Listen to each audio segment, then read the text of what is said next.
All right, so I'm back with another chapter of One Piece, chapter 1147. I'm not going to be taking you step by step through the whole chapter. This is for the people who read it. I'm just giving you my thoughts in this review. Same thing I've been doing before. So, yeah, we know last chapter ended with kind of a cliffhanger, as every chapter kind of does, right? Saul got impaled by all the thorns on the ground, and that's where it stopped. Chopper and Robin hiding in the back of his head, scared. We didn't even see them get there. This chapter, we start off with a flashback, seeing Saul tell Chopper and Robin to stay hidden because they're holy knights, and he tells them that the holy knights are immortal too. So now they know that every Straw Hat's figuring that shit out, one by one. I guess the only people who haven't encountered or figured it out yet will be Luffy and the trio, right? As everybody calls them. So I don't know what happens when they figure it out. They're probably gonna be the ones to deal with them. Overwhelming hockey is probably the only way. Who knows? So they find out they're immortal. Saul tells them to hide so they can wait for the chance to save the kids. Boom bop. Just wanted to get that. That's the only recap I'm gonna do. So I want to get right into what I think. Gunko and Brook, obviously, the Arrow woman, she knows Brook, as we all thought, because she said she was singing the song New World, and we all assumed that was a Brook song. It had to be a Brook song. Brook is probably the only musician that we know of, and like I said before, unless she was listening to a Queen song, but I'm pretty sure Brook had a song called New World, right?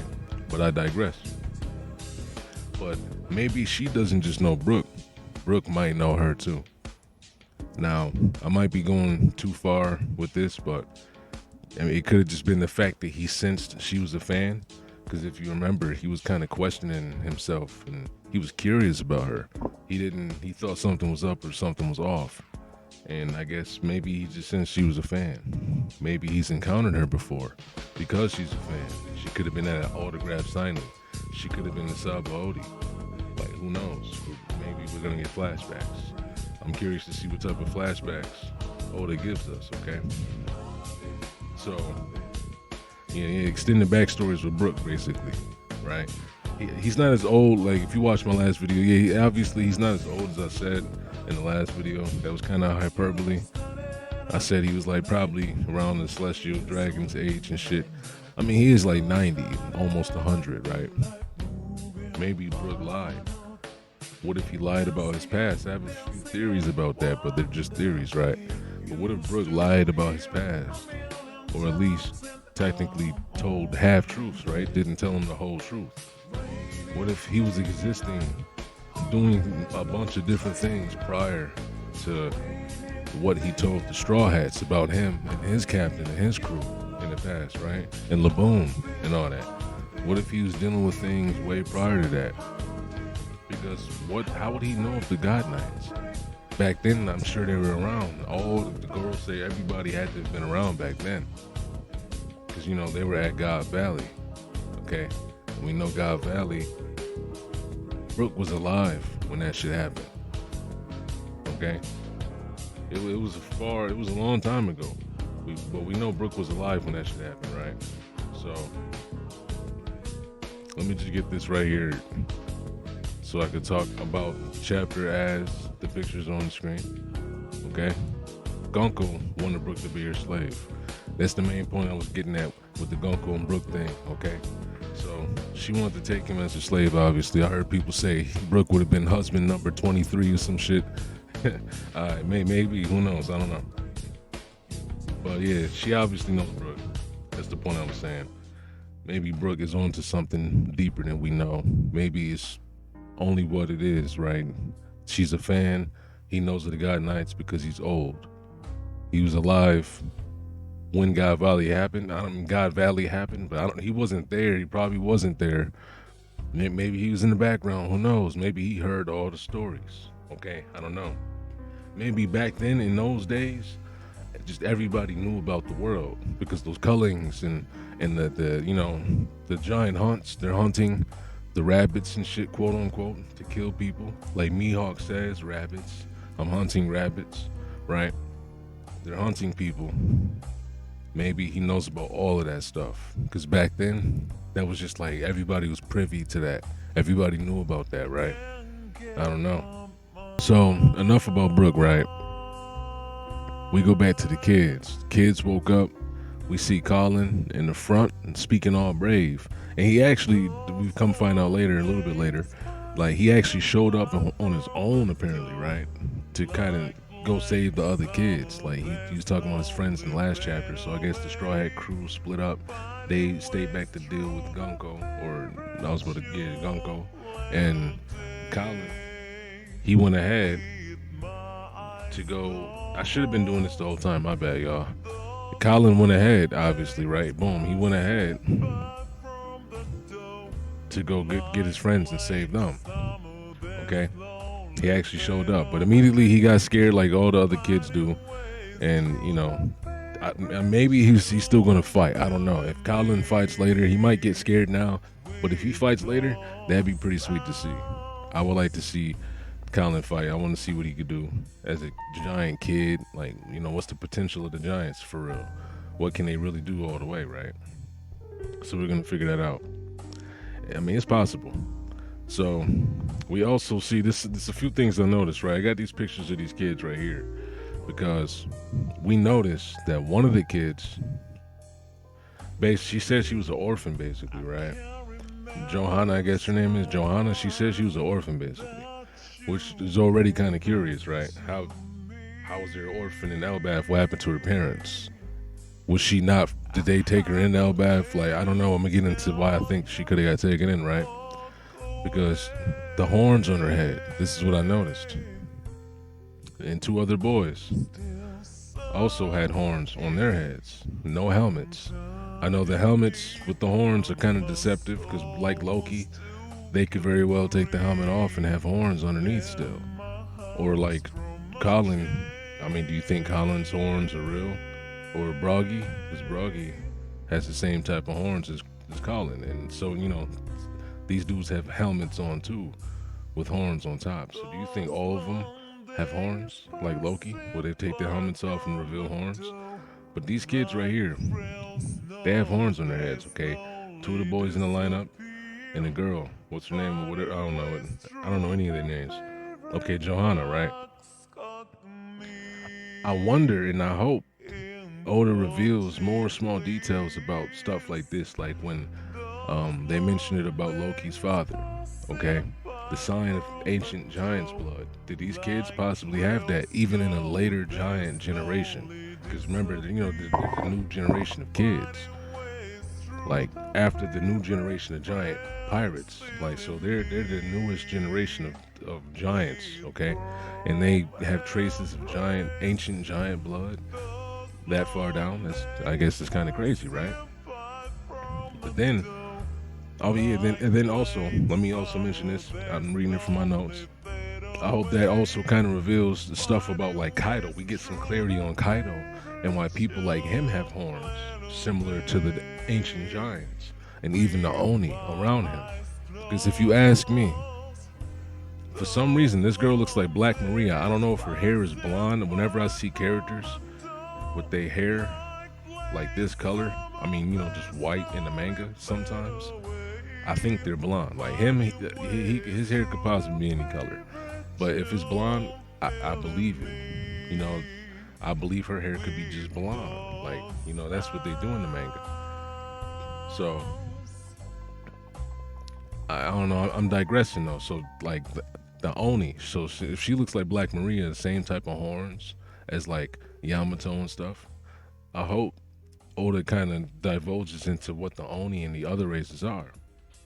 Because there's another character, and you know, the horns not to be mistaken with the other characters that have horns, like devil fruits, or the character design being like other small animals, horns and shit like goats or the unicorns or some shit. That's not like the same type of horns, okay? Some people have horns for other reasons or whatever. But then this girl, I noticed that this kid right here has a pointy nose, similar to Usopp. Maybe she has Tontata blood. That would then make her a Don Dada. Okay? the big version of a Tontata, basically, the mixture of a Tontata and a giant blood, okay, bloodline mixture. So this is kind of showing us that there are other giants in Elbaf, like I said in the previous video with the principal walrus, and there was a few other giants I noted that looked like they have features from other tribes. So far, we haven't seen the Fishman giant. I forgot what they're called. The Dojiwin or Gold. I forgot what the fuck they're called. I don't know. But they're giant fishmen too. So the Don Dada, opposite of Tontata. Because outside of Usopp, only the dwarves have pointy noses or long noses. It could just be a trait similar to how people in the world just have long noses, so she could just have a long nose because, you know, she's just a person, or in this case a giant with a long nose. That could just be a character design. But I'm looking at every feature of everybody, right? Could be traits of Tontata blood in her bloodline, because we've seen other giants with mixed lineage as well. Okay, so I thought it was kind of funny that we see the giants emerge, and I mean not emerge, but their wives emerge, and they get scared because the wives emerge as monsters. Okay, and they pull up on them, and they're getting scared. Ooh, I went too far. That's for another video. So, and they get scared, right? Because their wives and stuff pull up and emerge as monsters on the scene to strike fear in their hearts, because obviously the kids dreamed of them. I wondered how Oda was gonna write them out, you know, because like they're too strong. Okay, let me explain this. Like they're the supposedly feared giants of Elbaf. Okay, like they're supposed to be a threat at all times. Well, I like things I didn't know about this. They're supposed to be a threat at all times, right? So, and they're supposed to be a giant threat. I know people complain about the way they were portrayed in the past.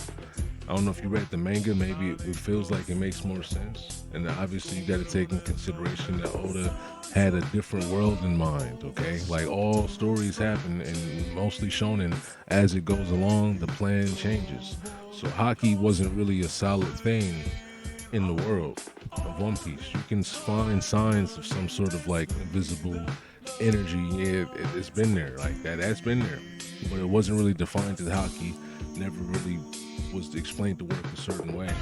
So now that we know Haki has certain properties and traits and rules, it would kind of make people wonder why Dory and Broggy, also being Haki users, could get like held down and neutralized by the Waxman, right? They didn't like that. Like they got neutralized by Waxman. So I think, like, I was wondering how Oda would like kind of deal with this sort of stuff going into the future, because even the world government and everybody understands that whichever side of the world the giants lean to will be the side that has a really favorable chance of winning. And like I said earlier, like there's a lot of giants on Elbaf. There's more than we even realize. Like you can think of it like a whole world to itself. I don't even know how to. I can't even imagine how many. Could be 500,000 giants there, or nah, I'm tripping. Maybe it's not that much. Maybe they got like a 50,000 giants living on Elbaf. I give them that. Maybe 10,000. You know what I mean? Maybe that. I don't know. Because if they got more than that, then I don't understand.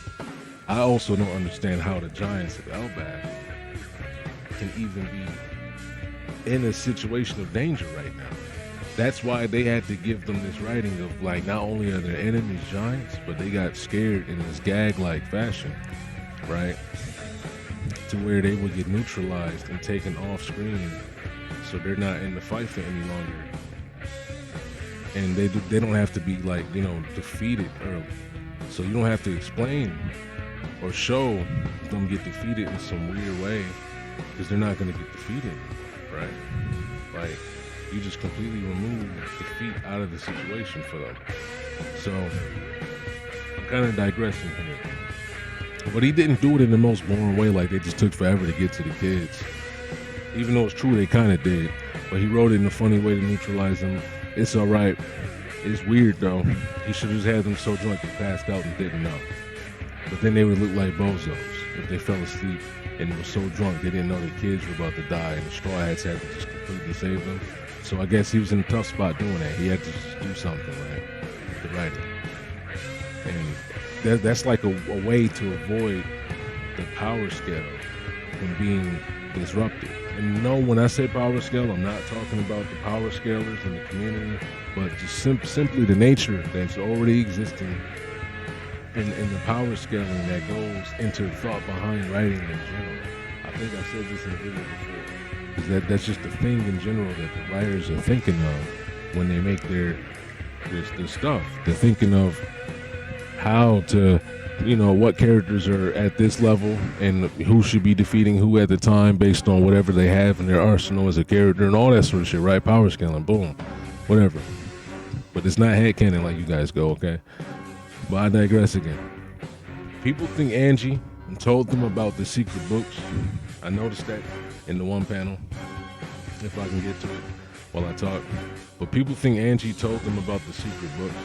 And I don't think she really did, because they kind of already knew about the books before she said anything. They already were like kind of made notes of the books, and they threatened Elbaf with them on the announcement. So Angie talking about the books was just reinstating to everybody what they were already threatened with and how severe it really is. To kind of wake everybody up, just in case like people were gonna take it slow. I don't know why she thought that, but just in case that, right? And I think that the way they got the information could have been from the greedy Vegapunk, York. Okay, they could have got it from York. That's probably the way they found out about that information. That's what I'm thinking. She just reinstated what they already said. Like, it's not really anything too egregious. She didn't ruin anything, right? She didn't reveal the secrets that they didn't possibly already know. You know what I'm saying? So, yeah, so we're gonna see Scopper and Robin go into action in the next chapter, right? Because I don't know if she threw Ripley. I don't know if Ripley threw Scopper there, or if Scopper just jumped out of her hand and flew across the map. Flew across the map like it's a game, right? But I don't know if he flew across the map. I'm gonna keep saying that on purpose. But he's pulling up. Okay, him and Robin, they're gonna do their thing. They're gonna fight. I think that it's possible that Robin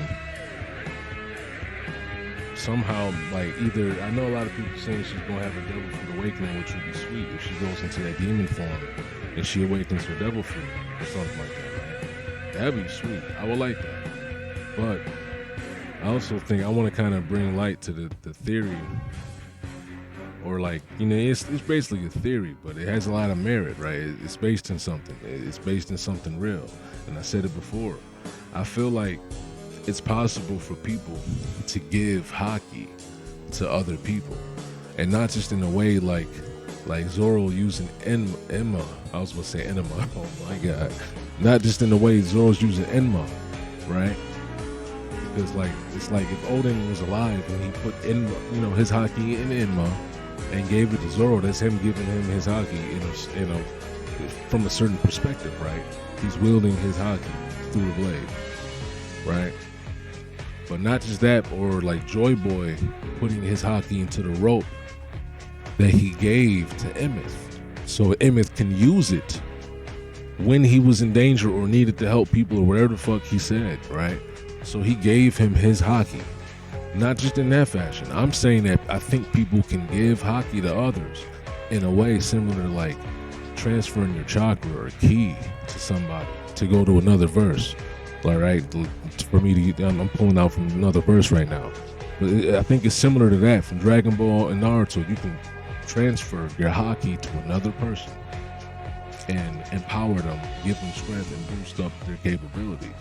So if Robin does not just boost up on her own from just getting strong in general, like, right, she maybe she uses Fishman karate, maybe she gets inspired and she has she has a focus mode and she figures out how to defeat them because Scalper gets there in time to tell her the secret, because he's probably dealt with them before, right? Maybe he's killed them. Maybe he's seen somebody kill him, like Roger.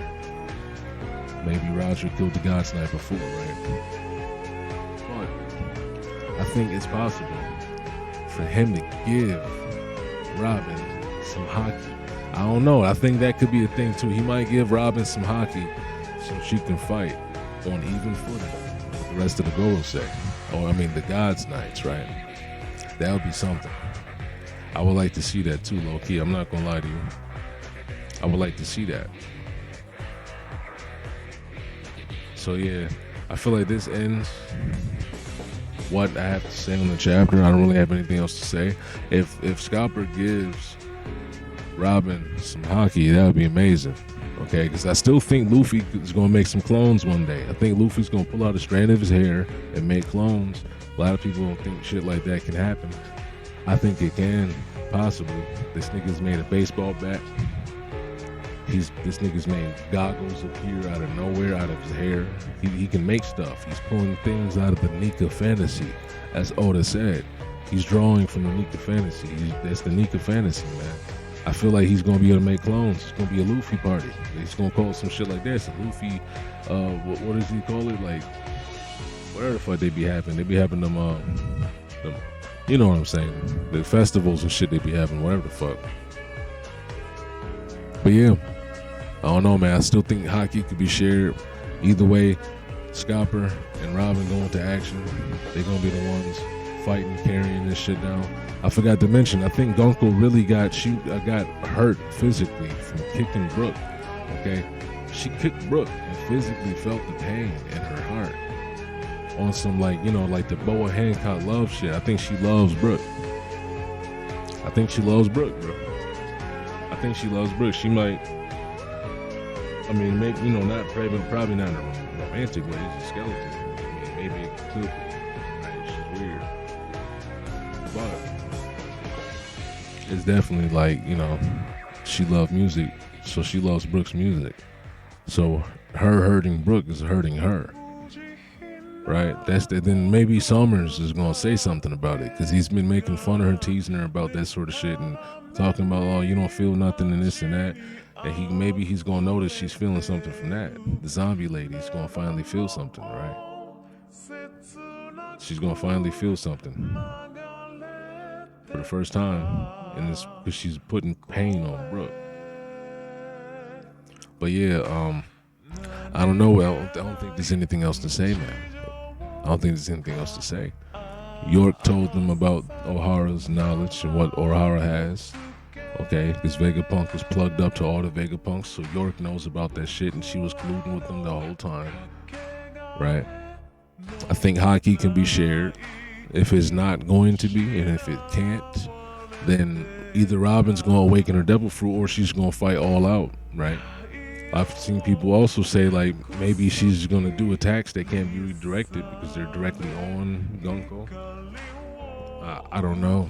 We gotta wait and find out, man. We gotta wait and find out.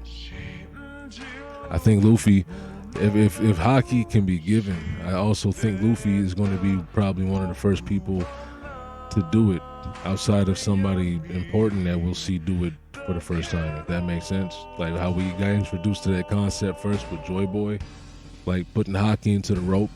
I mean, hockey's been put into other things in the past, but specifically him putting it into the rope to give to somebody to unleash in a way like that type of thing. So if it's Joy Boy, Luffy's Joy Boy, he might bestow his hockey, the color of the king, amongst his crew. What if he gives the Nami and Usopp the lesser members of the crew, so they can fight on par with the rest of them? He inspires them or some shit like that, right? He gets their heart beating to the drum. Let me know what you think. Okay. Like I said before, I gotta make more videos. That's gonna be coming up soon. All sorts of shit, right? I'm gonna have some more videos randomly talking about some random anime news. Like, oh shit, this director came out and said, because the director did just come on recently and talk about like how he hated season 2 of One Punch Man and how they did him dirty and this and that. I'm gonna talk about a bunch of random shit, bro. Let me know if you want me to talk about something specific. You know what I mean? Leave a like, don't subscribe. I don't know. Do what you gotta do down there. I'm out.